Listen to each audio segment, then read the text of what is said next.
All right, good evening, folks. I'm going to go ahead and get started and hope some other folks jump on.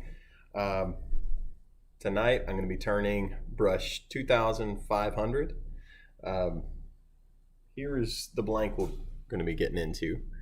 It is cherry, a maple burl inlay with twin aluminum inlays on either side.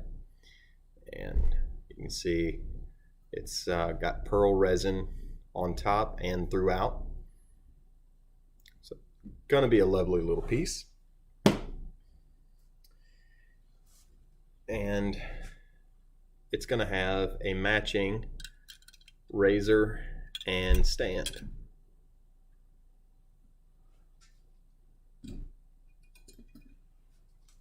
Now, the significance here goes back to my very first brush.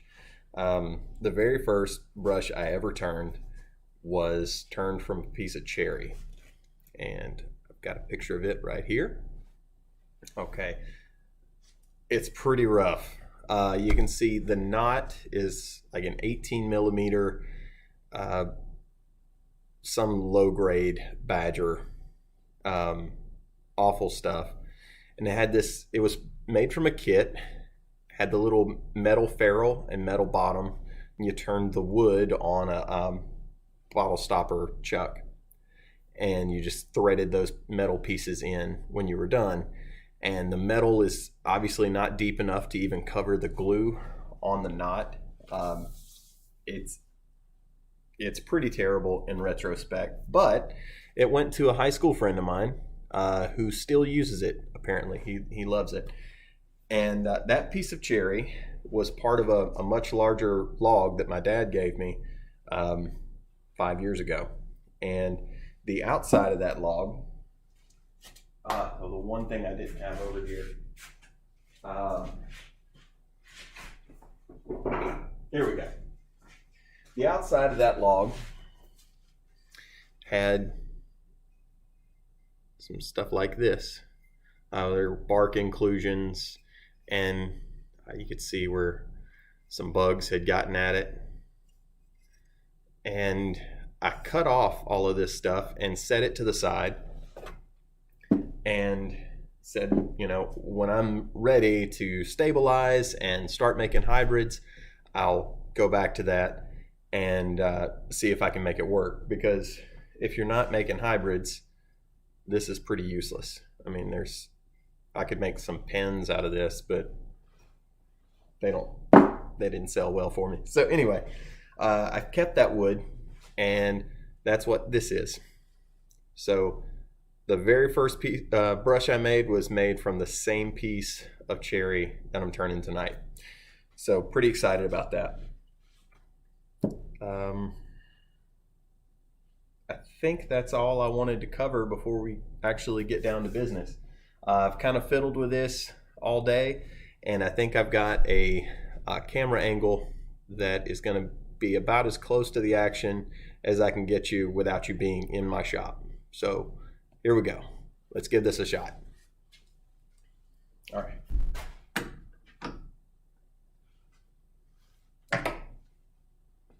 I'm going to chuck this thing up.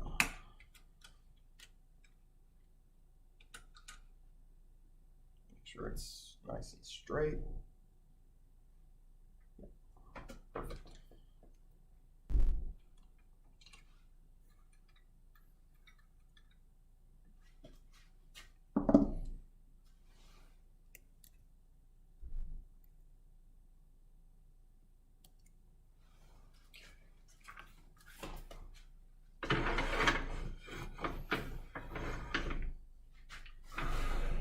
I'm going to go ahead and put a center on this thing. So I'll drill a little bit of a hole just to get where the brad point goes in. I'll put a live center on.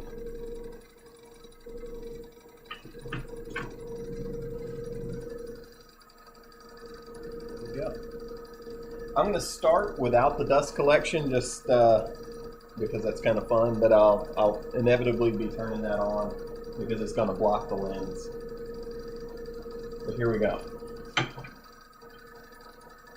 Speed up. First thing I got to do is knock the corners off. And for that, I'm using my radius carbide rubber.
That's all shavings that just got caught on the chuck. We're pretty much round. Still got a little flat spot right there. But look at that. Goodness.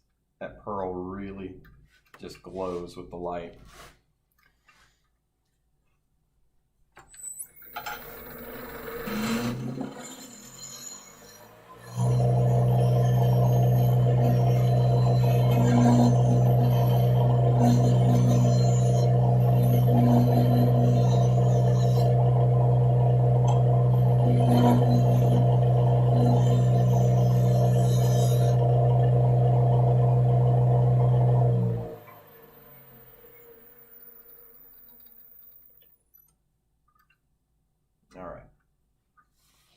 Now, the shape of this brush is going to be dictated by the stand. Let's see, let me pull this off so I can show you what I'm talking about. It's going to have to fit in between these hooks. And the opening here is not big enough for the 26 millimeter Venturian. It gets caught, so I'm actually going to have to turn the handle itself smaller than this at least one point. So I think what I'm going to do is I'll taper this. We'll have a flare right there to, you know, like a drip guard, and then I'll tuck it in real tight around this area. I think the resin is deep enough right here that we'll still have a continuous flow of resin even after it's, you know, cut to size. But if not, I'm okay with that because we'll have resin above it and then, you know, it'll pick up below it. So that's the direction we're going on shape. First, what I'll do is I'm going to take my skew chisel and I'm going to scrape this to shape, tapering pretty severely between here and here, and rolling over the top.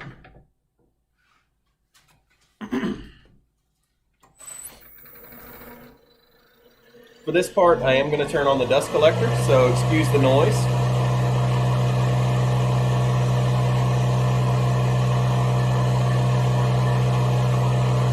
Come on, dust collector.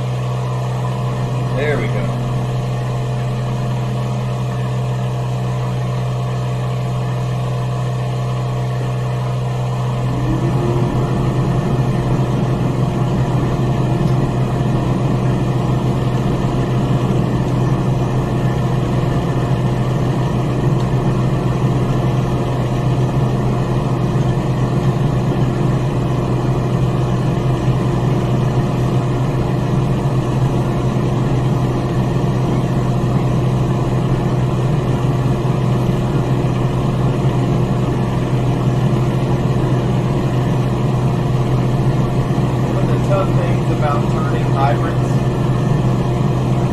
cutting away enough material. That's tough for me. I look at these blanks and go, wow, that's really pretty. I don't want to give up any of it. And that's definitely going to be the case here. I'm not going to want to turn away any more of this blank than I absolutely have to.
The next task is to get this net bent down enough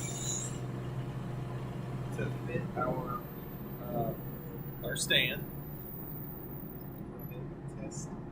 I got a long way to go, and it did break the resin there. We still got a little continuous thread here.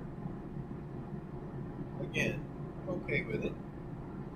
I would have preferred it, to continue all the way, but you work with the material you got.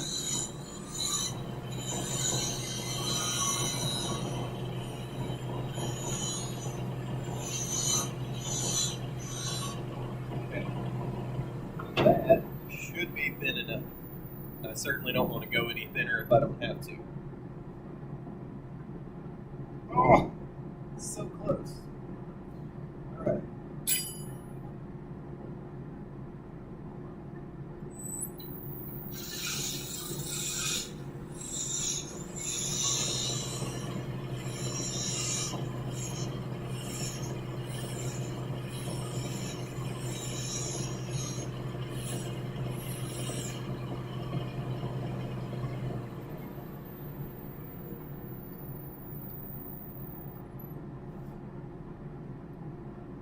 Perfect.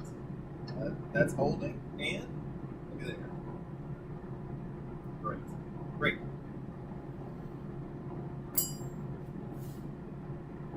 Alright, I'm going to shape this up just a little bit more, and then we'll start cutting down on this shoulder, okay?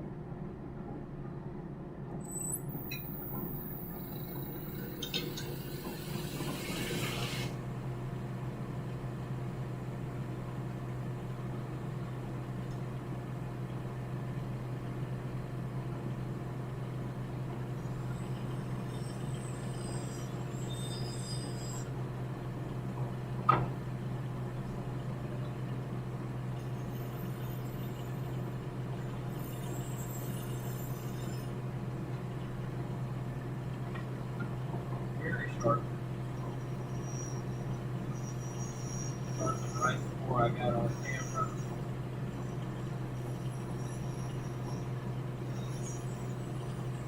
Very important turning, especially when you're turning hybrid material or metal inlays. Metal inlays, I like to reach more by it because it makes it cleaner cut and doesn't beat up the edge of my high-speed steel tools.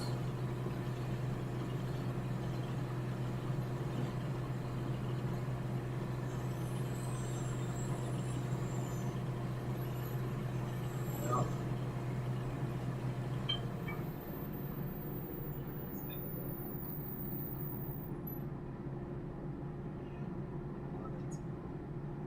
okay, let's see right here where it looks like a bubble got trapped at the very end of a crease in the wood. So I've got a couple of options. I could either cut this out or I could fill it in. And because I don't want to lose any more weight through here, we're going to fill it in. For that, I'm going to hit it with, and I've got a little place where a piece of like a bark inclusion chipped out. I'm going to use some of this black CA. Add it in there, add it in here. This is activated. Just glue immediately.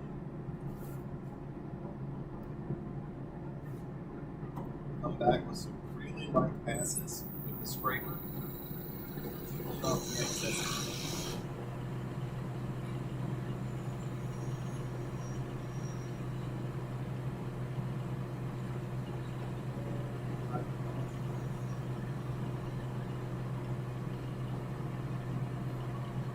What's left there, we'll just sand off.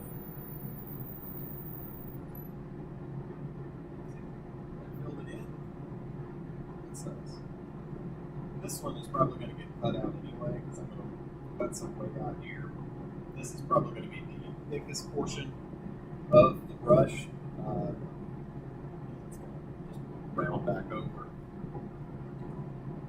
Make sure that the top of this lip doesn't have any nasty grooves cut in it. One continuous line there. It's not just yet. It's going to come back.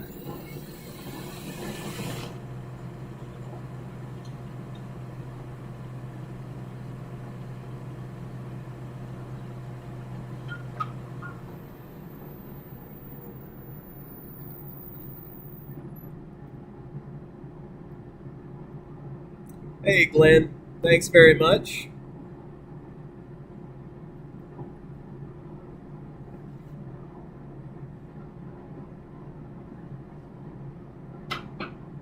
You'd have told me 5 years ago that I would make 2,500 of these things and would be paying my bills doing so. I would not have believed you. I'm very blessed, and I really appreciate the wet shaving community for supporting artisans like myself. All right. Next up, we're going to drill the knot hole. This is a 1 1/16 bit. That is the perfect size for my Venturian knots. I'm going to drill it 20 millimeters deep. But look at it. The way the pearl on the top just flows right through, all the way through the piece. Love it. So slow it down. Pull it down. Just it's nice and slow.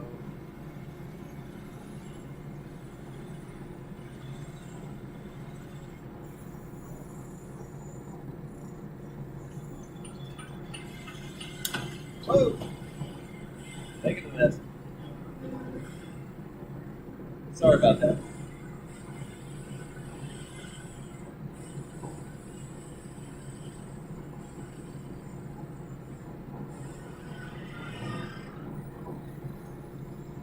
I think I hit my depth there.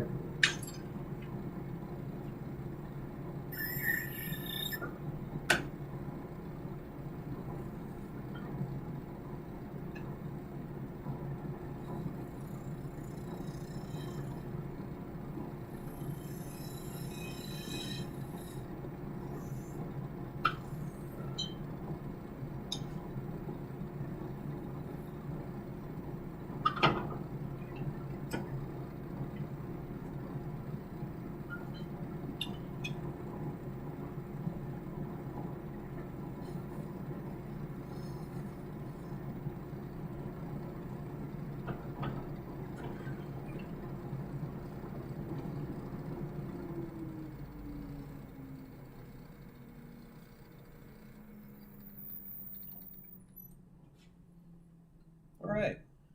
Man, that's good looking. Okay. When I work with hybrids, it's not like working with just plain resin. Um, Resin, you wet sand. But with hybrids, even though they're stabilized, I don't like putting water on them if I don't have to. So I get a little bit of boiled linseed oil. Mineral oil also works, but basically just keeping water off the wood while lubricating the resin.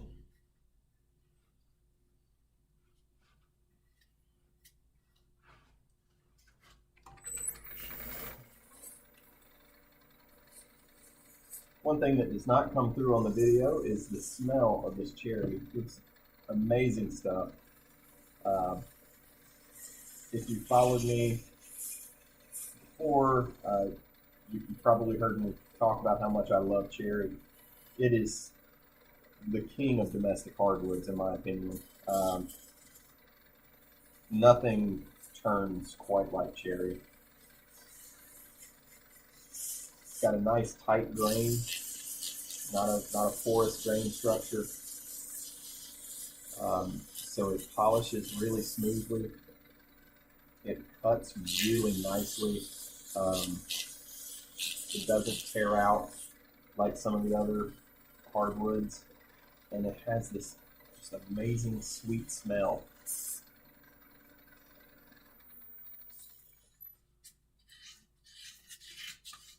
Not to mention the looks. I mean, come on, how beautiful these colors are.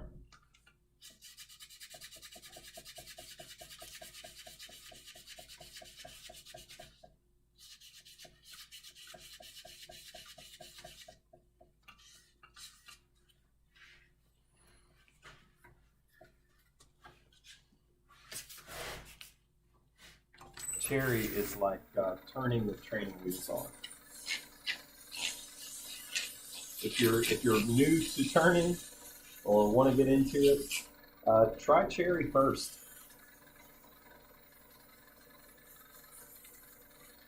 It'll give you confidence.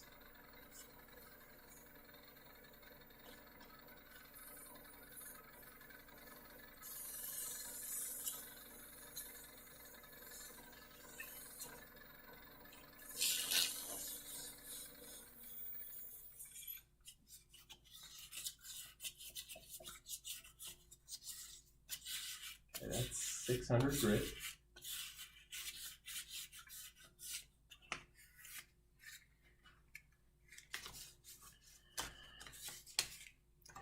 Here's some 1000 grit.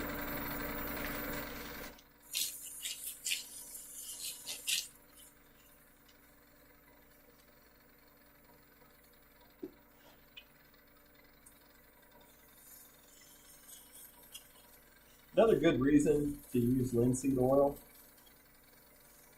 instead of water when sanding these hybrids, for me, is these metal inlays. If I got this aluminum wet with water and didn't have some oil on the wood, the black oxidation from the aluminum would get down into the pores of this wood and would just look dirty. By wiping it with the linseed oil first, I eliminate that problem.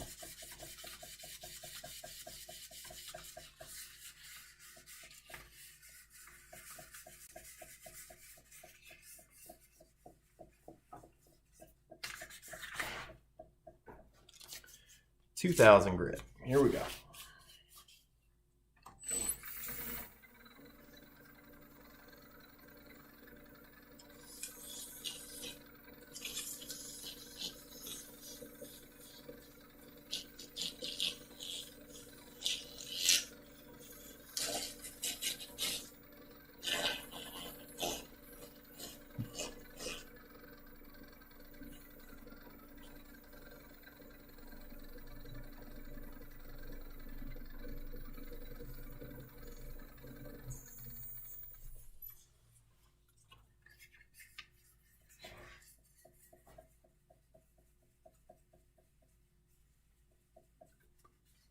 Little update on the shop. There is no update on the shop. Because of the inclement weather we've had the last few days here in Arkansas, the sheet metal crew has not been out to work on my building. They've got 2.5 walls done, covered in metal, and we're holding.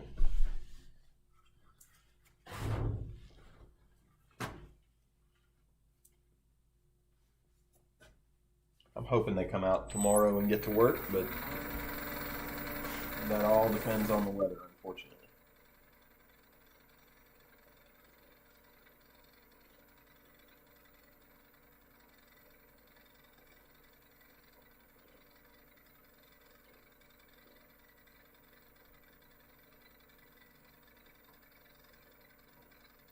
And there we go.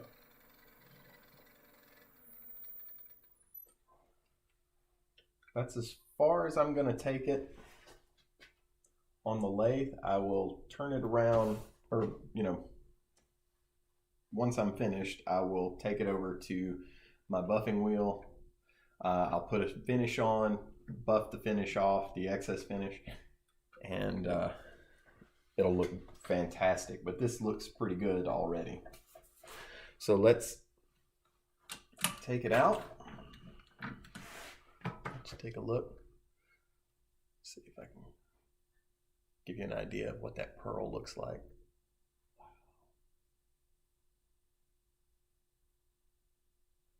It's unreal. The light kind of blows this out so you're not seeing all the colors, but there are just tons of colors. Pinks, blues, greens, all swirling around in there.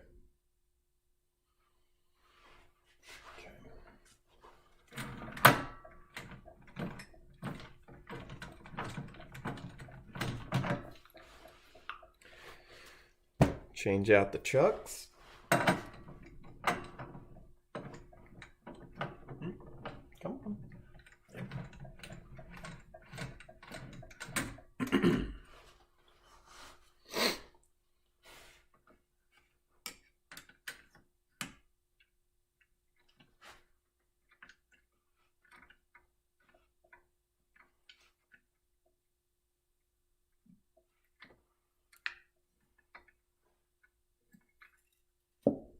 Make sure we're turning true.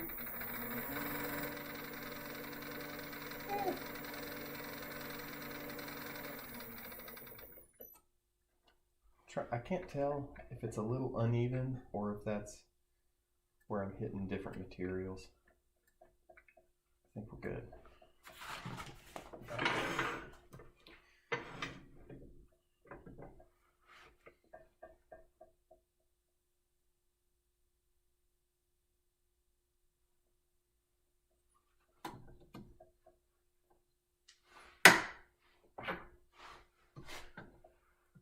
Next up, we're going to drill the coin recess.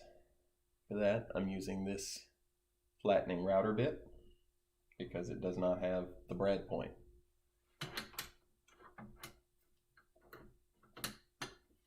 Not a big deal on this one, but on clear brushes, translucent brushes, it helps a lot. Not to have that little cone where the brad point was. Uh-oh. I was worried about over tightening the chuck and breaking this, and didn't have it tight enough. Let's see.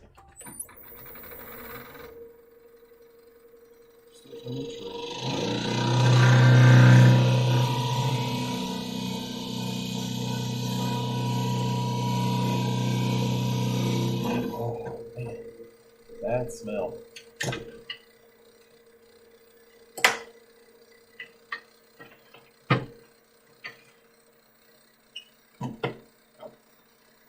Watch what I was doing. I got my finger in there. All right. That bit leaves a convex hole, so I can come in and flatten it out. A few grooves for glue.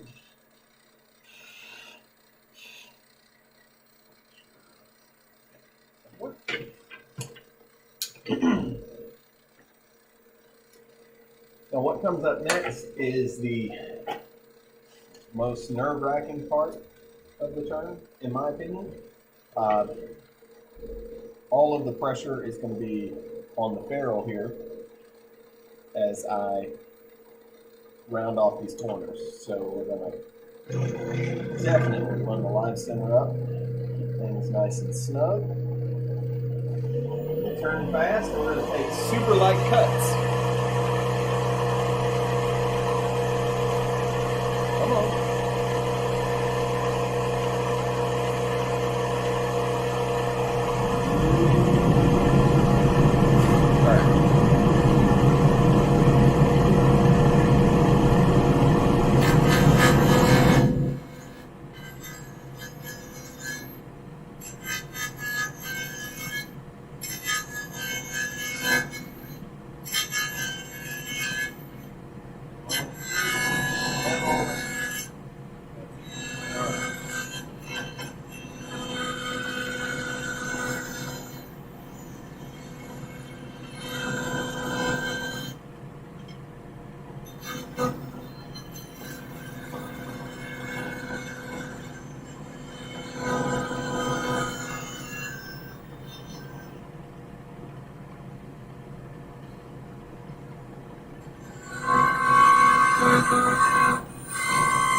All that sanding we did up here is about to go away. I'm about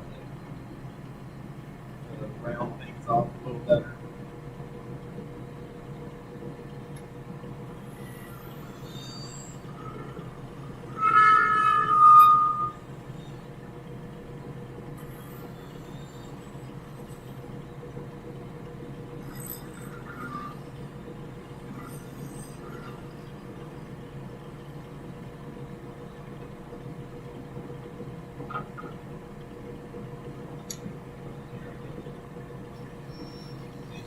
Sand this stuff in.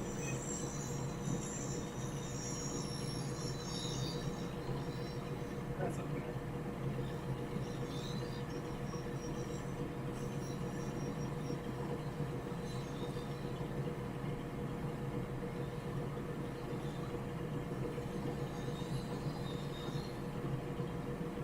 This was not the blank I intended to make like 2500 brush out of. I actually had a similar blank. It was the same cherry, pearl hybrid, a copper inlay, and a seafoam green barrel. It was really pretty.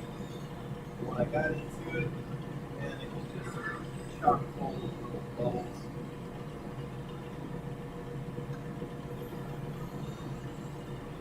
And that's awesome. It's over here in the bucket of failure.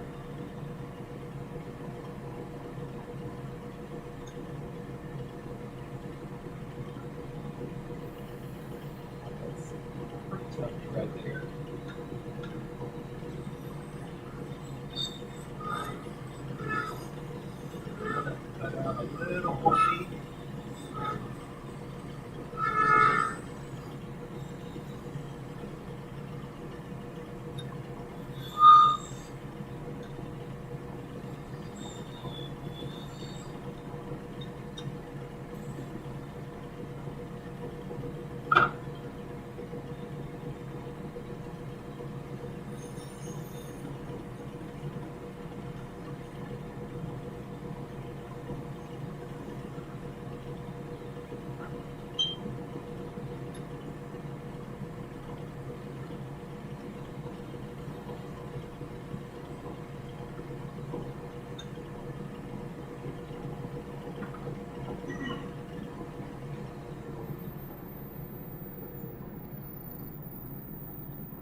process this just a hair. Not much.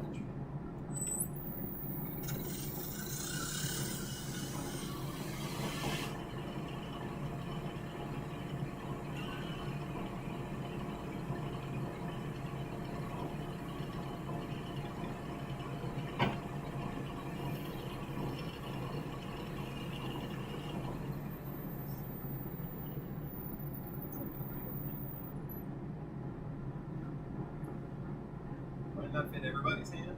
If it's mine, it should go this way. One thing I don't like is the spot right here. It's a shallow little bit of resin. I think I can cut that off without losing much in the way of weight on the bottom of it. So we're going to do that. I also want to make sure that I don't have any flat spots on the metal, because the metal is smaller than the link itself.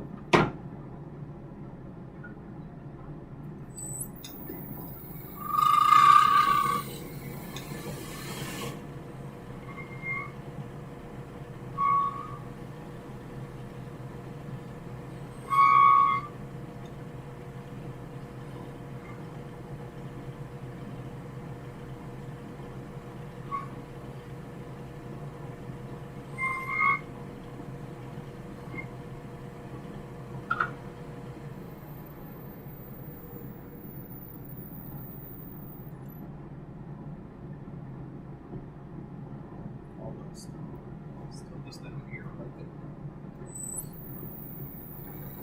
It's not hurting anything, it just looks a little weird.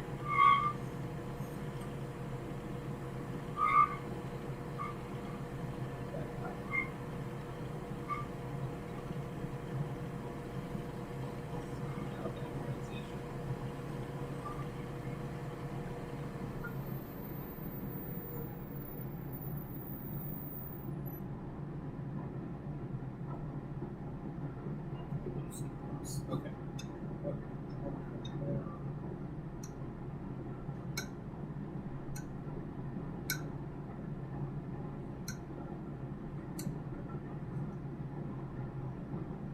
Away. And now, whenever I hit that spot, I'll hear it click. When the clicking stops, I'll know I've got it.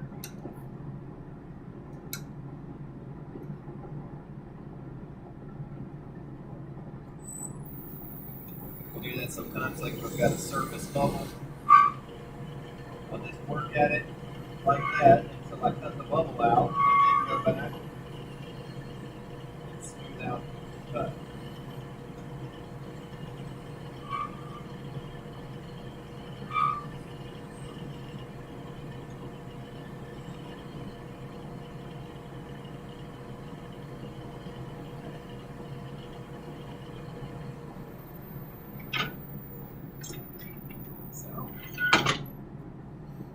Now we're ready for final sanding. One more good look.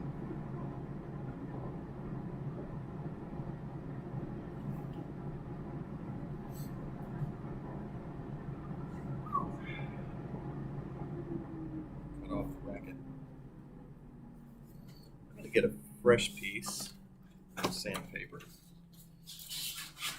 Get up above that aluminum. Looks like we got a little bit of contamination right there that I want to get rid of.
We're almost done, folks. Hang with me for just a little bit on this sander.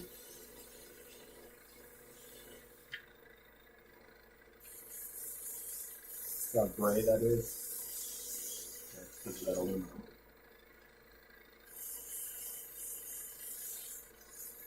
There's something not right.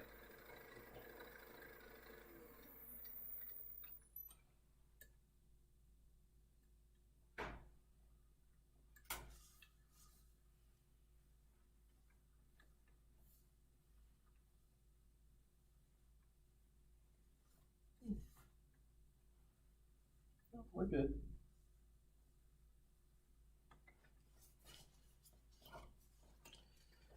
Couldn't be a whole lot happier with this brush.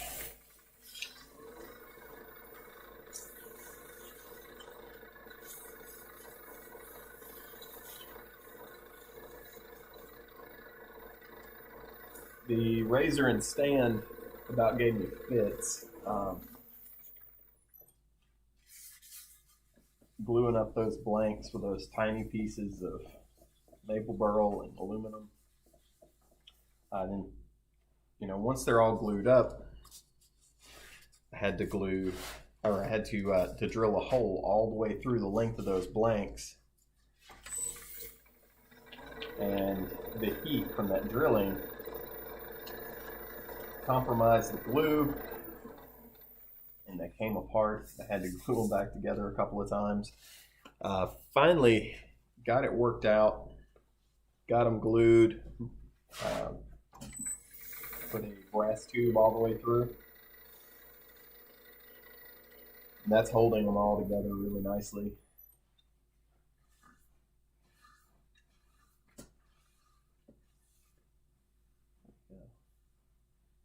All right. Love it, love it.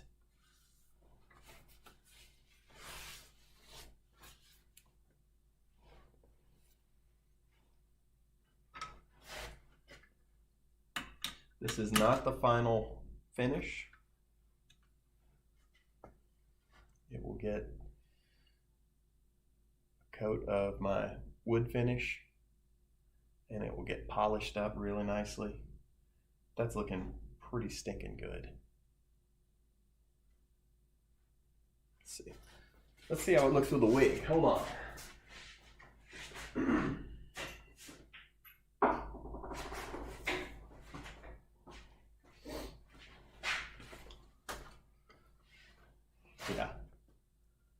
Yeah, that'll do. That'll do.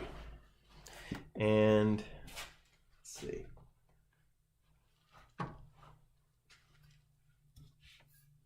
All right, there's the top. Got to find the, there it is. Cross piece. And we'll see how it hangs on the stand.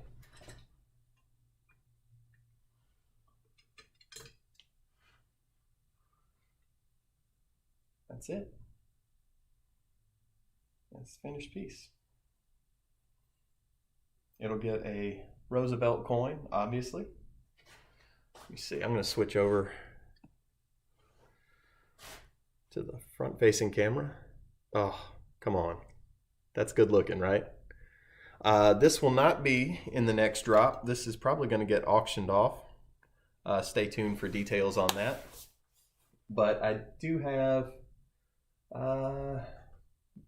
about, see, I've got 25 brushes so far. I hope to have around 40 by the time I'm done. I've got a bunch of stuff that's half done that I was waiting on until I could actually do brush 2500, but you know, to give you an idea, got some really pretty stuff coming. A whole bunch of these blue and white, green and white brushes, as well as some with the black. Let's see. Some cool hybrids like this. There we go. Pretty stuff. Some mixed material. Here's olive wood. And it's good looking. So that will be next Tuesday at, I think we're going to go 5 p.m. Central Time. Sorry to my European customers. I've got so much to do. I don't think I'll have it all ready for a noon drop like I normally do. So thank you all very much for sticking around with me. Look forward to getting this thing out there in the world, but you know, got a lot of work to do just yet. Y'all have a great evening.